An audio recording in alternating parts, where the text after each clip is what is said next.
G'day Legends, cheers for tuning in. Addict here with another Raid Shadow Legends video. So originally I was going to make this one about the arena. Unfortunately I left all of my notes at work, so instead I've decided to do one on abilities, buffs and debuffs, sort of stuff. So this is probably going to be a short series while I'm doing uni, I'm studying. These are pretty straightforward. I guess I focus more on information rather than just trying to show you some decent champion compositions or anything that is like super involved. So obviously I'm currently studying physics, so I guess as you can imagine I simply just do not have the time to go through all that sort of stuff. So today I'm going to be looking on the debuff of fear and true fear. So this is a really fun debuff, right? So once you place it on your enemies, both fear and true fear give a 50% chance of them being unable to take their turn. The true fear variant of this is really where this effect shines. It has an added effect of making that champion skill that they would have been using on that turn go straight onto cooldown. So you don't get to use a skill, you miss your turn, and that skill goes on cooldown. So basically, if you're in an arena, I guess, and you get that true fear AoE out from the very start of an arena match, for example, you got a 50% chance of putting all of their buffs on cooldown, which obviously is a massive game changer. So you got no more shields coming out, no more continuous heals, increases of defense or attack, or removing buffs. Removing debuffs and placing buffs. So all that's obviously on cooldown now, so thanks for coming. If you get hit with the debuff, obviously you want to take your team off auto and just focus on using the A1s, because the A1s obviously can't go on cooldown. You will still miss your turn, but at least you don't have, say you've got a 5-turn revive out there that you need to use, and you get a true fear and that 50% hits, that's on cooldown, so potentially your team's going to wipe from it very easily. It's a really cool debuff to have in your kit. So basically I guess what I want to do is just go through a few of the champions that can dish out this debuff. Realistically I'm probably just going to focus on the AoE fear and true fear champs, pretty much because that's who you're going to be using. You're not going to be using a single target. You can't use it on bosses, so it's kind of like, what's the point in having it as a single target, right? So what I guess we can start with is a few, if we go out of here, go into the AoE fear champs, and I guess work our way from rares to legendaries. So first up we've got Undead Hordes. We've got the eligible bachelor bloat Wraith. So obviously he's void affinity. Unfortunately he's not particularly useful in the roster.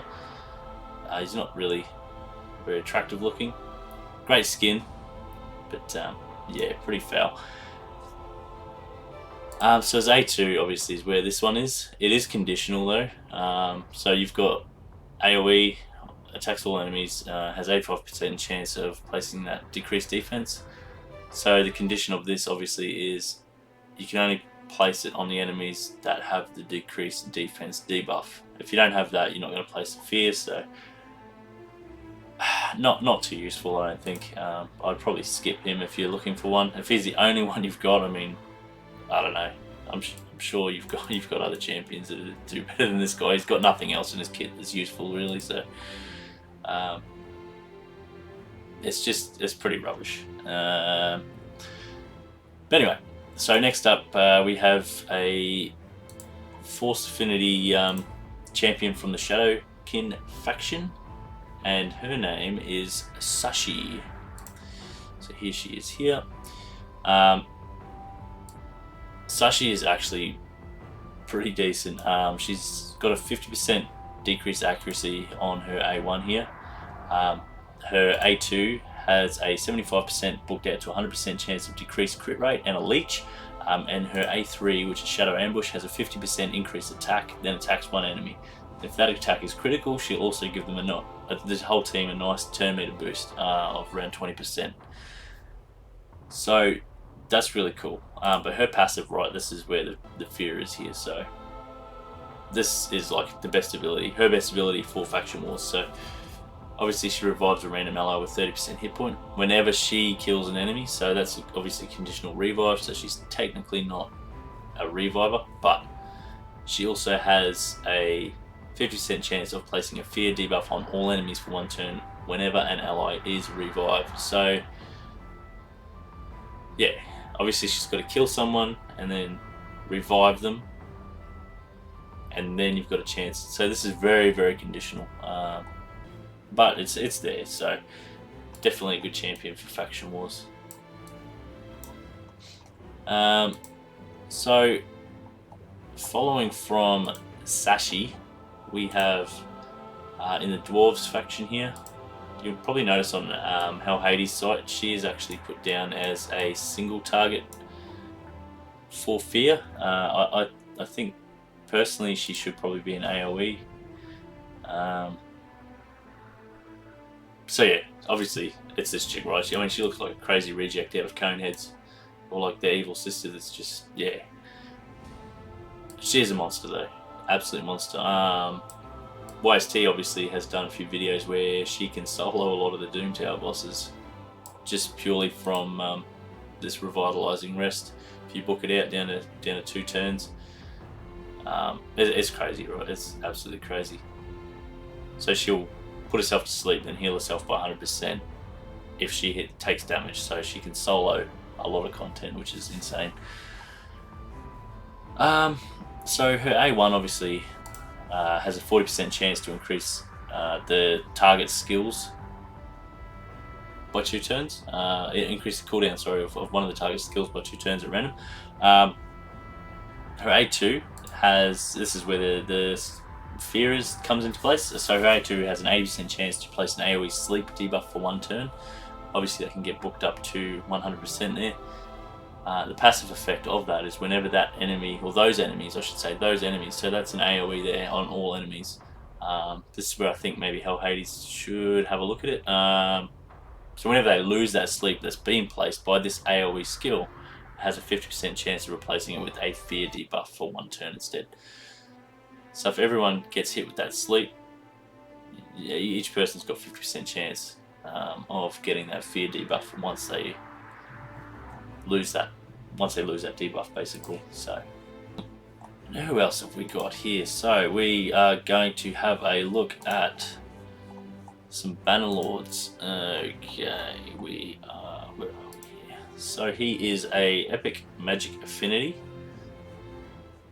Where are you, big bastard?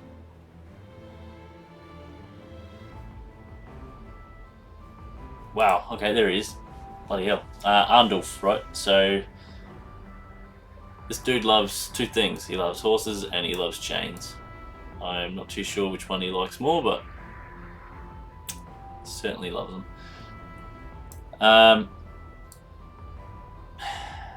Bit of a strange skin. I mean, he's got a huge fucking shield, a jousting pauldron, no horse, and a massive mace. So I don't really know what he is built for here, but is he a jouster, or he's a massive dude actually. Anyway, moving on. Z2 is the one we're after with the AoE attack, 75% chance to weaken and a further 25% chance to place a fear. So that's not too bad. I mean, you can book that up to 100% and then 50%. So seems a lot of these fears are 50% chance to place, and then you got 50% on top of that. Alright, so next, and I'll try and make these a little bit quicker, since it's supposed to be, I guess, a short series. We've got a fairly decent Force Affinity Barbarian. I'm sure you probably already know who I'm talking about. He's a legendary. It's Elder Scarg, right? Obviously I don't have this guy, but he is supposed to be really, really decent everywhere, especially in Spider. Looking through his kit, obviously you can see why. He's got increased speed, increased crit rate. He also has a HP burn. His true fear obviously lies in his A2 here, as you can see. And he's just got this insane A3.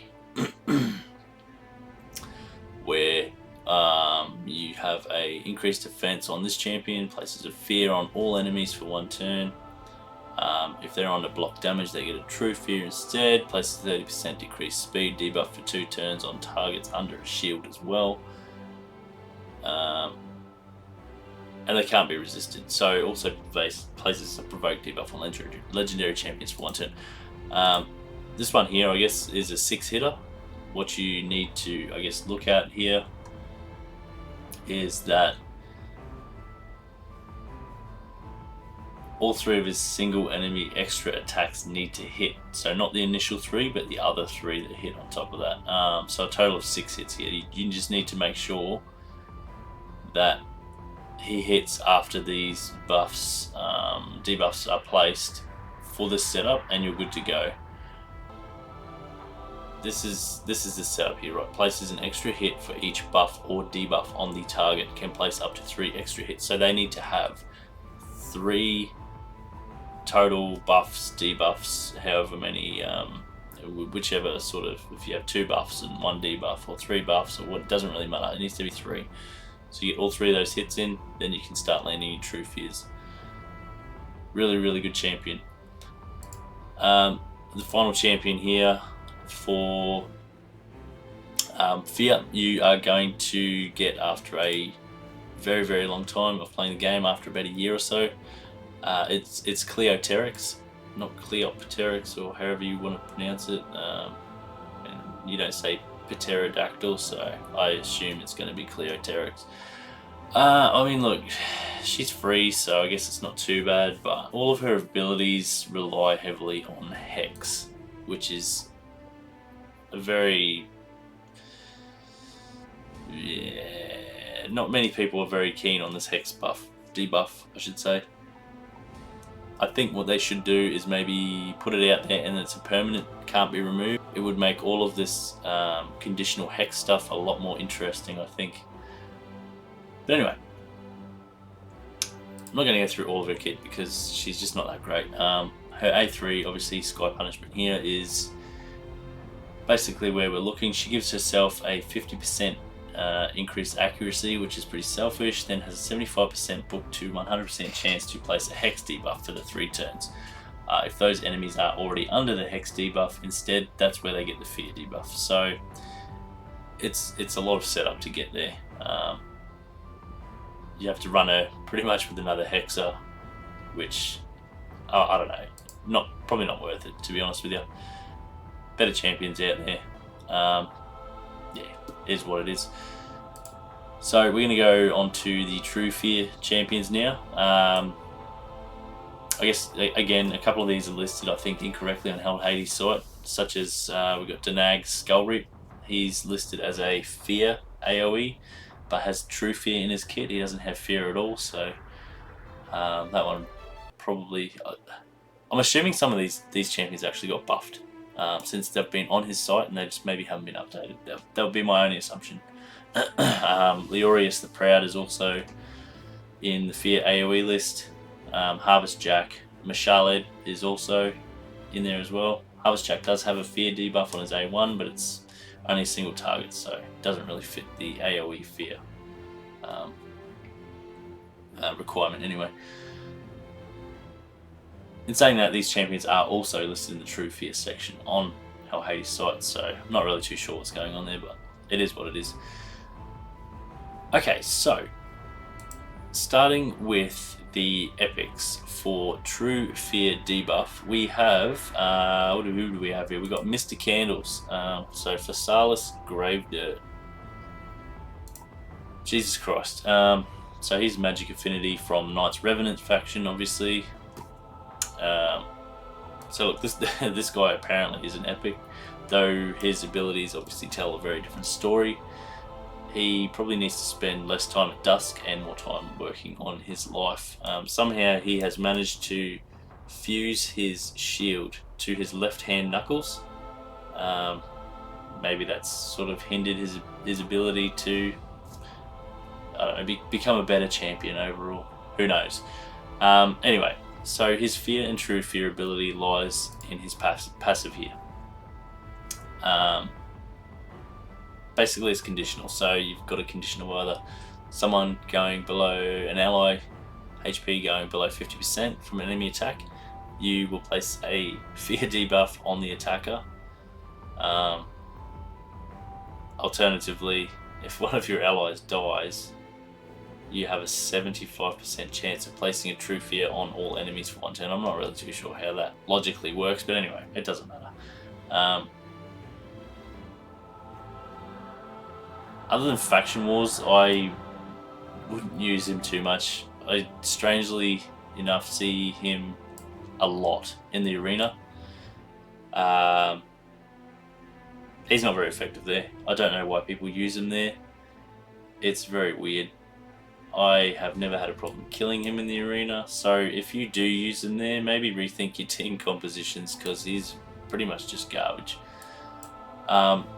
Moving on from him, we actually have a very true epic in the Dark Elves faction. She is void of affinity though, so I really do wish I had her, because she is awesome. Of course, I'm talking about Madam Seris, right? Wow, what a champion. She has a single target A1 with a fear, which obviously, you know, it's nothing to write home about and just increases depending on debuffs. Meh, nothing too good there. But that's where, I guess, her mediocre abilities stop and she just becomes, like, this is 0 to 100 straight away. Her A2 is absolutely nuts. It's got an AoE attack with a chance of stealing a buff from each target, then placing a block debuffs on all allies if even a single buff is stolen. Whoever she steals those buffs from, they also, well, they'll get a true fear instead, so really, really good ability. From there, she also has an A3, which has a big decreased attack, a big decreased defense, also removing all buffs from enemies. One key thing to note here is it says places, so you do not need accuracy to land this at all. It's just 100% chance or 97% chance, and can be booked down to a 4 turn. So I guess insane. Like, those two abilities are just crazy. So just when you think, I guess that's pretty insane, you know, she comes out with this crazy passive here that gives her a shield at the start of each turn, because why not? Why wouldn't you do that? And anyone who attacks her with that shield on gets a fear debuff. So she's crazy. I really want her. If you have her, highly recommend you build her up, because she is a massive, massive champion for any account. Really, really cool actually too. Really cool champion, looking champion. So we've got another Void Affinity champion who comes in from the Sacred Order. He comes fully equipped with a crossbow and a very unique A1 ability, which actually pairs quite nicely with the Toxic set. So Inquisitor Chemiel, if you have him, you've probably already had some fun with him already. If you don't have him, his A1 has a really, really cool, unique ability. Basically, each time one of your team receive a debuff, he counters with his A1. Coupled with the Toxic set there, it's really crazy. You can land a substantial amount of poisons and get some decent damage from him. Anyway, so we're here to obviously look at his A2, not that. So this ability obviously is a 3-hitter. Really interesting ability actually. So initially it ignores 25% of the target's defense, and for each buff that enemy has, it will ignore a further 25% per buff. So it is very easy to kill someone with this skill. After 3 buffs, obviously you're ignoring 100% of their defense. So if you kill that enemy, then this skill places a true fear on all of the enemies that you have there. Really great ability. I would love to see how Hades do a maximum damage on this ability. I think it is absolutely fucking nuts. He does also come with a cool passive that removes... when an ally receives a fear or true fear debuff from any enemy, this skill will instantly remove that debuff and fill the ally's turn meter by 15%. Insane. So obviously, while both him and Harry buy their crossbows from the same shop, they certainly train in different places. That's it for the epics, so let's jump over into some legendary champions here. So we do have in the Shadowkin faction, Force Affinity Yoshi the Drunkard. He wears his hat on his back because he just doesn't want to ruin that glorious haircut. Can often be found, I guess, out in the valley smashing down a kebab after a bender. But in all seriousness, coming out of the gate, he hits with a stun on his A1 of all things. It can be booked up to a 40% chance, which is crazy. His A2 gives him a decreased accuracy and a HP burn. Both of these can be booked up to 100%, which is very, very cool. His A3 called Battle Toast, which I originally actually read as toast, as in bread toast, and had a bit of a laugh at the thought of someone taking toast in a battle. Anyway, we finally found his True Fear ability here. Actually have some nice buffs. So we've got an increased attack and an increased attack accuracy. Then goes on to a 50% chance of placing a True Fear on all enemies, and it's 75% on enemies who have an increased attack buff. So this is booked to 75 and 100% respectively. So from there we've got Dangulry, who is a magic affinity champion from the Orcs faction. So he comes in with his True Fear on his A2 here, alongside this initial 50% decreased accuracy. It's one of these weird factiony ones that High Elves and Dark Elves cannot resist it. It's not too bad. It's booked down to a 3 turn, has 100% chance there, so not too bad. But obviously you still need accuracy to land this anyway. So from here we have a Spirit Affinity champion, Harvest Jack. So on his A3 we have a attack all enemies, has 75% chance of placing True Fear debuff for 1 turn, booked out to 100%.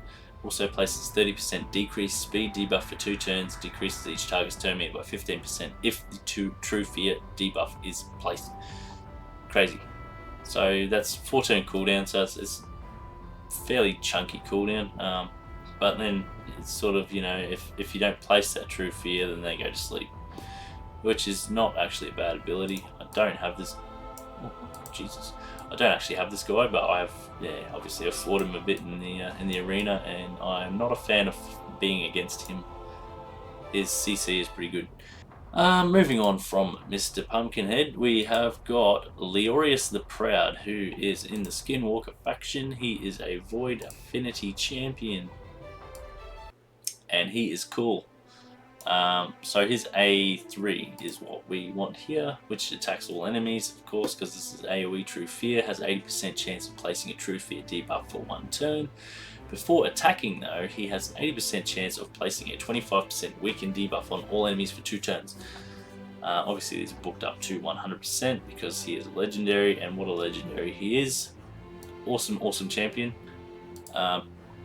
Heading back to the Undead Hordes now, we have a champion who is dirty little vampire, Mischa. Unfortunately I missed out on him as well. It is what it is. His A2 is where we find this True Fear, so he places a 30% increased speed and a 30% increased critical damage buff on all allies for 2 turns. Really cool, just that alone is pretty good. Then he goes on to place a True Fear and a Leech debuff on all enemies for 2 turns. So this is places again, so you don't need accuracy to land that. And you get an extra turn after that, so you can bang that on and then do whatever else you want, I guess. Awesome champion. So the next one, I think the second last champion that I'm looking at here, we've got Thea the Tomb Angel in Knights Revenant.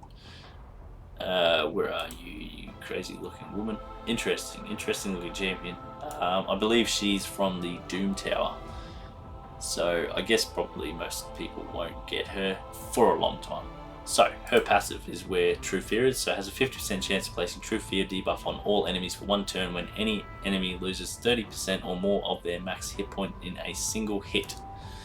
So probably not really going to place that too many times with her, but in saying that, I don't think many people actually use her because she's got a hex, and yeah, anyway, doesn't matter. Second last, I guess. I mean, the last one's anyway, you'll see. We've got a Demon Spawn champion, legendary, where are you, Force Affinity, Vassal of the Seal, Captain Magma. I really hope to pull this guy one day out of a shard. I mean, of course, Jesus Christ. So yeah, obviously this guy's like crying, tears of lava, but ironically is absolutely shithouse at Magma Dragon. Thankfully though, he's useful pretty much everywhere else. So his true fear obviously is in his A2 here, Infernal Darkness, which attacks all enemies, 75% chance of placing that true fear. Very simple ability, and a 50% decreased attack. So you obviously need accuracy for this one. Booked up to 100% on a 3-turn cooldown, so it's not too bad. The last one I wanted to look at, I mean, it's probably not much point. It's Romantu, Drake's Blood. I mean, this, what doesn't this dude do, right?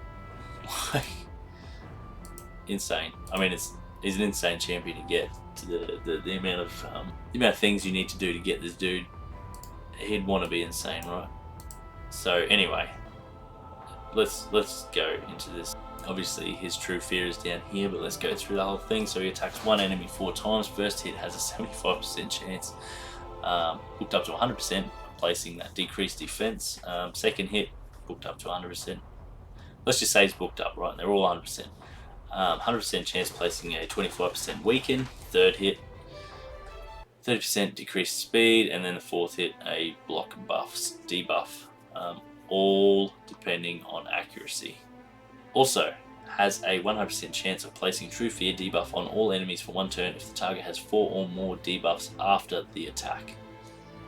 So basically you're placing 1, 2, 3, 4. You're placing 4 debuffs on that attack, and then if they do get those 4 debuffs because your accuracy is so high, you're going to get a True Fear too, because why not?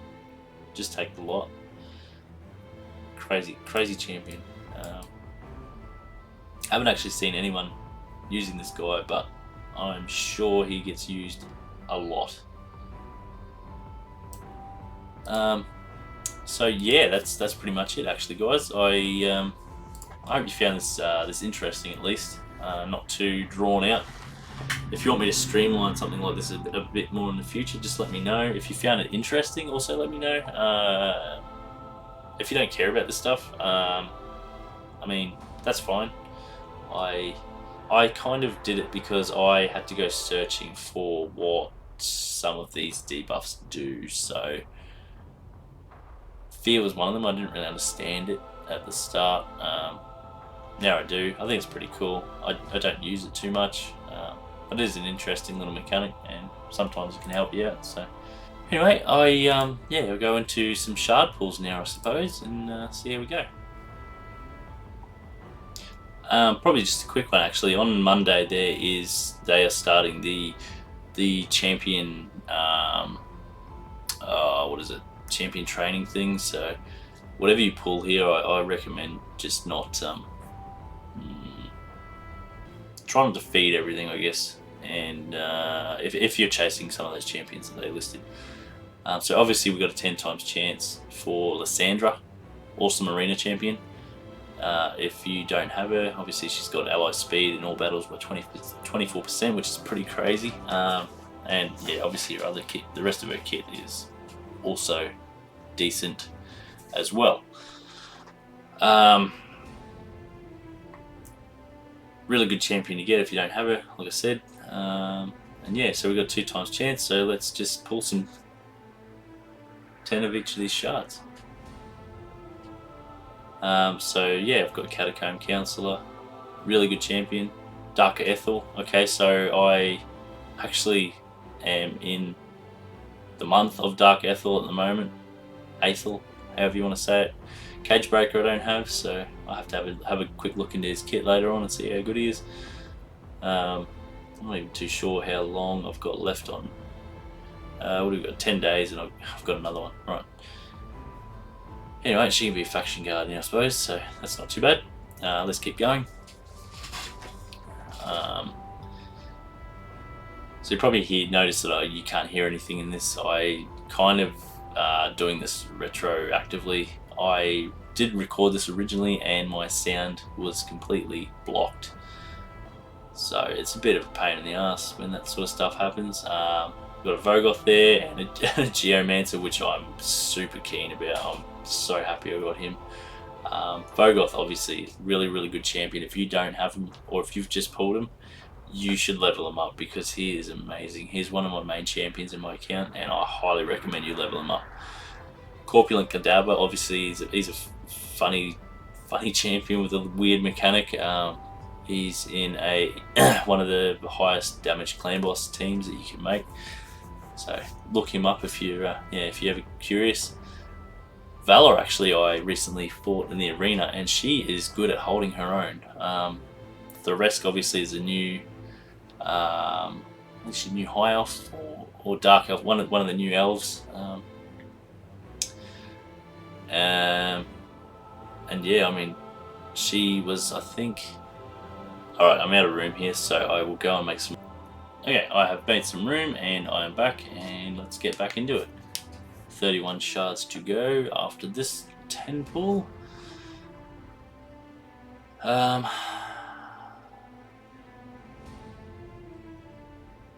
field jar. Actually, I'm pretty keen to level her up. She's actually not a bad champion. I didn't unfortunately get enough of her back in the day, but another one now. Juliana, I've got now. High Katoon, number 2.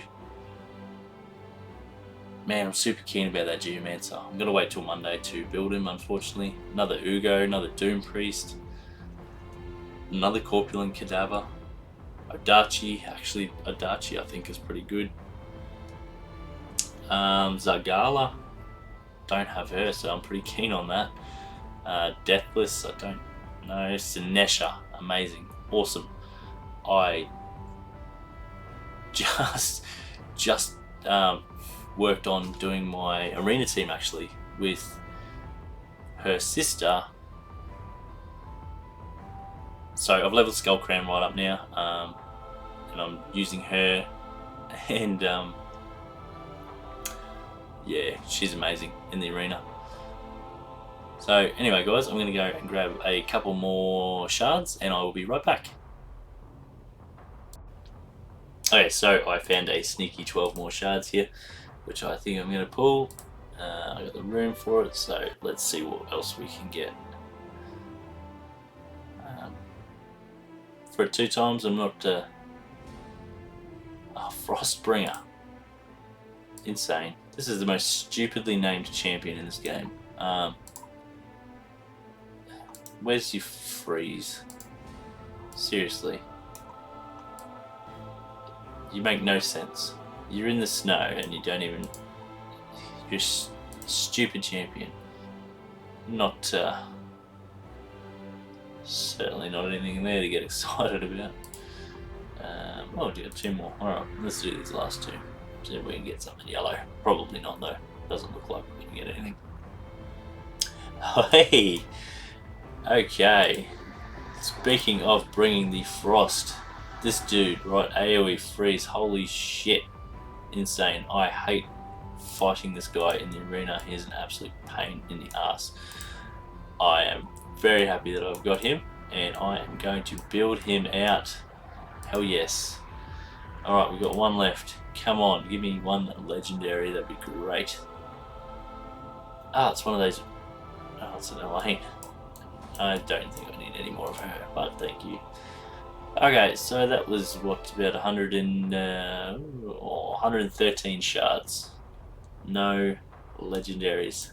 Excellent. Anyway guys, that is going to wrap this video up. I definitely appreciate you watching. I will catch you on the next one. Cheers. See ya.